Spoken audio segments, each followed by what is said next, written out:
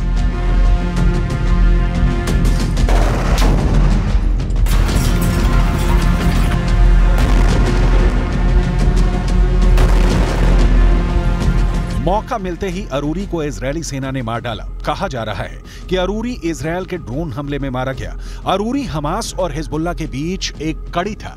अरूरी के संपर्क सूत्रों के चलते ही हिजबुल्लाह उसका खुलकर समर्थन करता रहा, लेकिन इजरायल ने नसरल्लाह के सबसे करीबियों में से एक को मार उसे बहुत बड़ा झटका दे दिया है। लिहाजा नसरल्लाह बदले की आग में जल रहा है। इजरायल के भय से नसरल्लाह बाहर सार्वजनिक रूप से नहीं दिखता, लेकिन उसके बारे में जो जानकारी है वो ये है कि हसन नसरल्लाह एक शिया आलिम मतलब धार्मिक विद्वान है जो लेबनान में हिजबुल्लाह ग्रुप के प्रमुख हैं। इस प्रमुख को इस समय लेबनान के सबसे अहम राजनीतिक दलों में गिना जाता है, जिसकी अपनी सशस्त्र विंग भी है। हसन नसरल्लाह लेबनान के साथ साथ दूसरे अरब देशों में भी लोकप्रिय है। ईरान और अली खामनेई के साथ बहुत निकट के और विशेष संबंध है।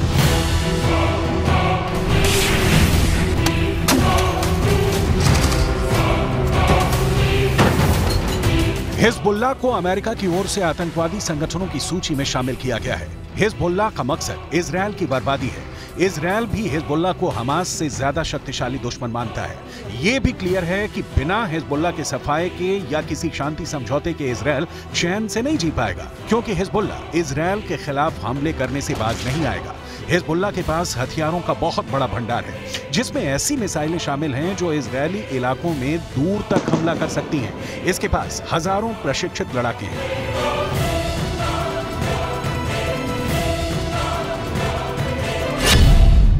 इजरायल के मुताबिक हिजबुल्लाह के करीब 45,000 लड़ाके हैं। हिजबुल्लाह के पास 1,20,000 से 1,30,000 मिसाइलें हैं। इनमें तमाम लंबी दूरी तक मार करने वाली भी शामिल हैं। इसके अलावा हिजबुल्लाह के पास एंटी टैंक हथियार, मानव रहित ड्रोन, एंटी शिप मिसाइलें और हवाई रक्षा प्रणाली मौजूद है।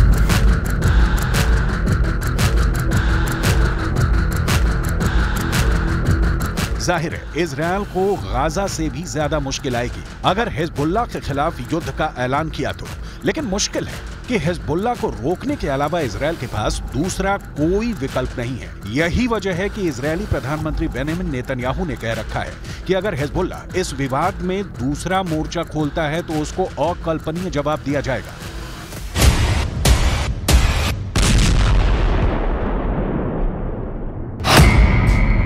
सवाल बनता है, तो क्या लेबनान के खिलाफ इजरायल जंग का ऐलान करने ही वाला है? अगर ऐसा होता है तो फिर ईरान आएगा, वही ईरान जिसने हमास को मुश्किल के वक्त छोड़ दिया। ईरान इजरायल के हमले के वक्त हिजबुल्लाह के साथ खड़ा होगा।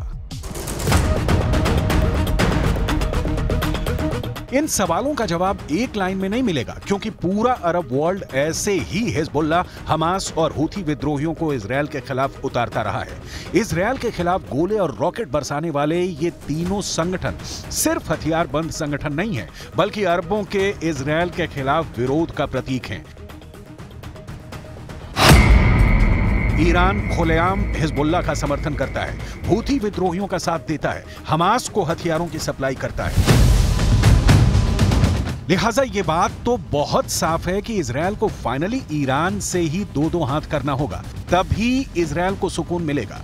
लेकिन ये भी ध्यान देने वाली बात है कि ईरान अब 70 के दशक वाला ईरान नहीं है। उसके पास भी कहा जाता है कि परमाणु बम है। अब ध्यान दीजिए कि हिजबुल्लाह के चक्कर में कैसे ईरान और इजरायल के बीच परमाणु युद्ध छिड़ सकता है।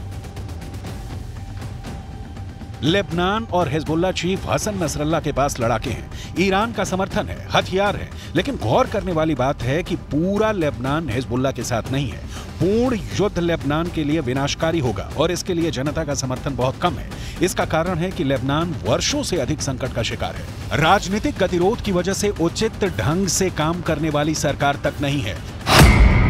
लेबनान की जनता पहले से गृह युद्ध, सशस्त्र गुटों के बीच आंतरिक लड़ाई, इजरायल के साथ संघर्ष और पड़ोसी सीरिया में युद्ध के चलते मुश्किलों से गुजरती रही है। 60 लाख की आबादी वाले इस देश के पास इजरायल सरीखे कुछ भी ऐसा नहीं है कि वो इजरायल और अमेरिका का एक साथ सामना कर सके। इजरायल से संघर्ष के बीच लेबनान के सैकड़ों लोग अपने घरों के अंदर रहने या बेरूत के दूसरे शहरों की ओर भागने के लिए मजबूर हुए हैं। लेकिन हिजबुल्लाह इस तरह के पलायन से इजरायल के खिलाफ हमला बंद नहीं करने वाला। लेबनान और इजरायल के बीच की दुश्मनी भी नई नहीं है। 2006 में हिजबुल्लाह ने 2 इजरायली सैनिकों को पकड़ लिया था। हिजबुल्लाह इसके बदले इजरायली कैद में बंद अपने लड़ाकों को छुड़वाना चाहता था, लेकिन इजरायल ने शर्त मानने की जगह हिजबुल्लाह के नेता हसन नसरल्लाह के घर पर बमबारी करके जवाब दिया। इसके बाद दोनों के बीच 34 दिनों तक युद्ध चला। इस जंग में 1100 लेबनानियों की मौत हुई, जबकि 165 इजरायली मारे गए थे। 7 अक्टूबर 2023 के हमले से पहले इजरायल लेबनान बॉर्डर करीब शांत ही रहा। कभी कभार लेबनान की तरफ से इजरायल में ड्रोन और रॉकेट से हमले होते रहे, जबकि इजरायल ने 2007 से 2022 तक 22,000 बार लेबनानी वायु सीमा का उल्लंघन किया है। इजरायल ने पहले से ही क्लियर कर रखा है कि हमास के आतंकी धरती के किसी भी कोने में छुपे होंगे, उनकी तलाश की जाएगी और उनका खात्मा किया जाएगा। अरूरी को बेरूत में घुसकर मारना इसी कड़ी में है। यही कारण है कि हमास के नेता कभी कतर, कभी ईरान तो कभी लेबनान में ठिकाने बदलकर अपनी जान बचा रहे हैं। दूसरी तरफ इजरायल की खुफिया एजेंसी मोसाद ने इन सारे नेताओं को ट्रैक करने के लिए अपनी टीमें लगा रखी हैं। कतर और ईरान में हमास के नेताओं पर हमले से युद्ध भड़क सकता है, लिहाजा इजरायल हमास के नेताओं के लेबनान जैसे देशों में आने का इंतजार करता है। ऐसा ही हमास के डिप्टी चीफ अरूर के साथ भी हुआ।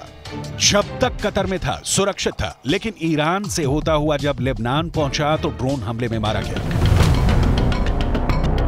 इजरायल का मैसेज लाउड एंड क्लियर है, कतर और ईरान से अभी उलझना नहीं, हिजबुल्लाह, हमास और हूथी को छोड़ना नहीं।